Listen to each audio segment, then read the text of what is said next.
এইকেইটা মই কাৱৈ মাছ বাচিবলৈ লৈছোঁ। আজিকালিতো ছোৱালীবোৰ মাছ বাচিব নোৱাৰেই, এই কাঁইটীয়া কাৱৈ মাছটো আৰু নোৱাৰে। গতিকে এই কাৱৈ মাছ বচাৰ এটা সহজ উপায় মই দেখুৱাইছোঁ দেই। এয়া চাওক, এইটো কাৱৈ মাছটো ধৰিছোঁ চাওক। এইটো কেঁচিখন ল'লোঁ নে, এইকেইটা কাটিবলৈহে টান।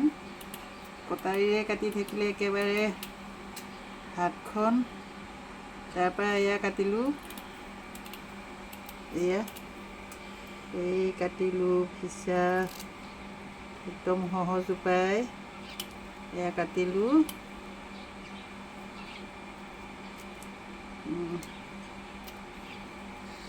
কাটি ল'লোঁ। এইখিনি মেইন হৈ গ'ল।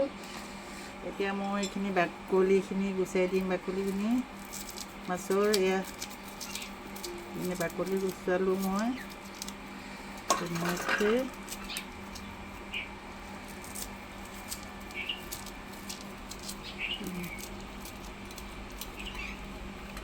বাকলিখিনি গুচোৱা হৈ গ'ল। এতিয়া মই ধুনীয়া দেখাকৈ গালখন কাটি দিম। এয়া গাল দুখন কাটি দিলোঁ।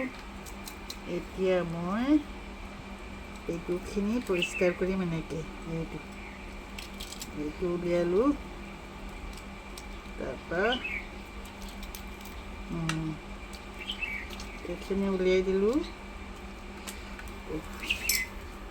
এইখিনি উলিয়াই দিলোঁ, হৈ গ'ল মোৰ কাৱৈ মাছ কটা হৈ গ'ল। এয়া মই অকণমান ভাজিলে তেল নিমখ সোমোৱাকৈ কাটি দিলোঁ।